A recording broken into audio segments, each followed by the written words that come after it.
Welcome to Love Made Simple. I'm Dr. Brian Jory, and I'm a college professor who researches relationships, teaches about love, intimacy, and sexuality, and counsels couples. I've spent thousands of hours working with couples, and when it comes to love, I've seen the beautiful, the boring, and the downright abysmal.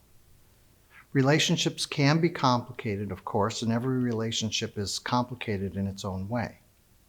The problem is that we talk about love as though everyone knows what love is, when we don't. Some people just never got the memo. Love Made Simple is my attempt to unpack the basics of what it means to love and be loved, including what it means to love yourself. My goal is to unravel the essentials of love, what love is and what love isn't. In this video series, I share 7 reflections, 7 ideas to help you on your journey into meaningful, enduring love. They're not a super pill. They won't make a difference in one day. They are ideas that you incorporate into your own thinking, and over the course of weeks, months, and years, they make a big difference. Love Made Simple is for all couples, of all kinds. So whoever you are, whatever your identities, whether you're young or seasoned, or how far along you are in your relationship, these reflections are for you. Today's reflection is about caring in ways that matter. Let me ask you, are you making your partner's life better or worse? Most of you will answer yes because you care. But something I've learned is that you may care in ways that feel good and right to you, but love is about caring in ways that matter to your partner.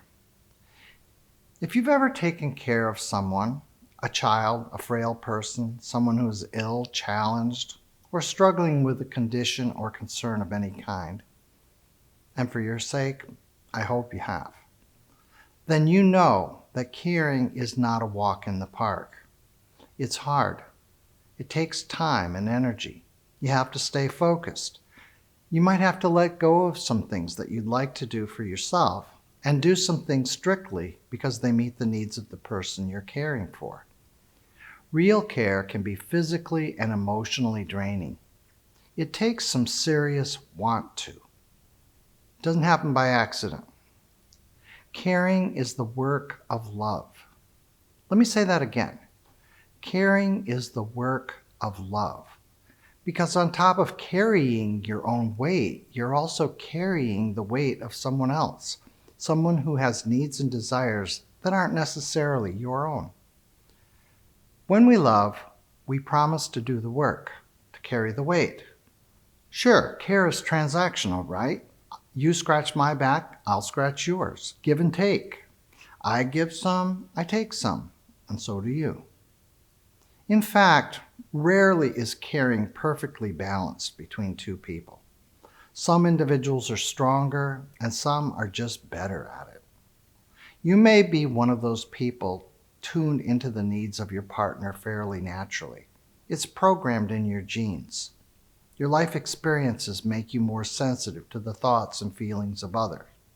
That gives you an edge in empathy. Of course, there is such a thing as caring too much, chronically depleting or wounding yourself, taking care of someone who should or could be taking care of themselves.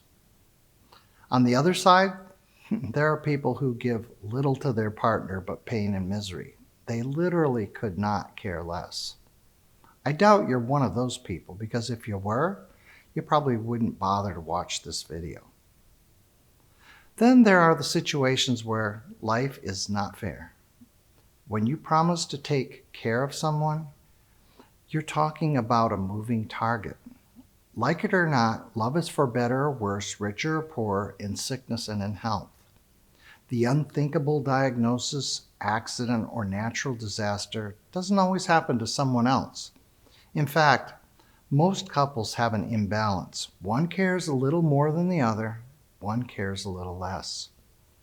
If this doesn't get evened out, the imbalance can magnify over time until one is doing all or most of the caring while the other takes and takes and takes some more. It's a vicious cycle, and you may feel caught in it right now. Everyone feels overtaxed from time to time, but it's sad when you feel like the parent in the room all the time. One woman put it this way: anytime my husband has to choose between himself and me, he chooses himself every time. If this is you, you're feeling what is only going to get worse without intervention. When the demands of caring get too heavy, it's natural to give up and say, I don't care. I don't care. Three of the most dangerous words in the human language.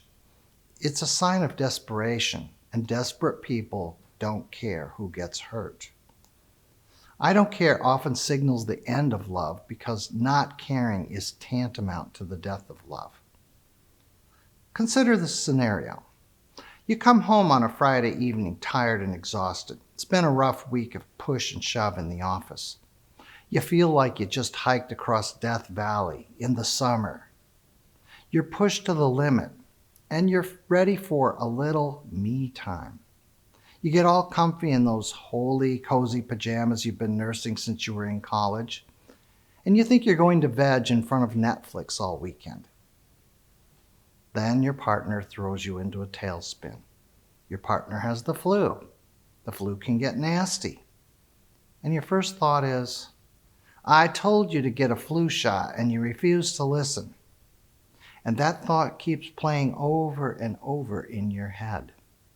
So here's the deal. Your partner needs meds and the bathroom chest is empty. The pharmacy can deliver the meds in the morning, but it's going to be a long, ugly night for your partner.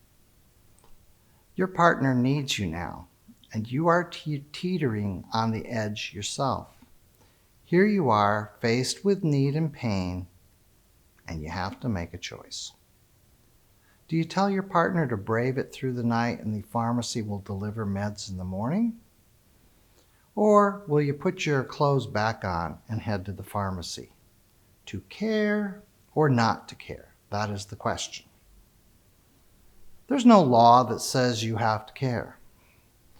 Whether you're aware or not, on this Friday night, in your pajamas, remote in hand, Netflix a click away, you're making a moral choice. In this moment, love is more than a feeling. It's an act of will, a statement about who you are and what you believe. When we love, we make moral choices to care or not to care every day, day in and day out. It's a lot of weight to carry, don't you think? So why do we do it? Why care at all? When you choose to care, you're making a statement about the worth of the person you love. You are saying to them and to the world that's paying attention that they are worthy of your time and energy, your resources and talents. Your care makes them worthy. You lift them up. You honor them. And the value of this is a well-documented scientific fact. Those who are cared for live longer, are healthier, feel happier, and are less likely to feel lonely. It's simple. Our loving care makes their life better. We do it for ourselves too. Choosing to care for someone in ways that matter brings meaning, purpose, and structure to your life. It gives you a reason to get out of the bed in the morning. Over time, these choices add up. The work of love molds and shapes you into the best version of yourself that you can be. Those decisions to give of yourself, even when taken for granted or unappreciated, make a statement about who you are. You are a person who cares. Now I'm going over the top, and you can go with me if you want.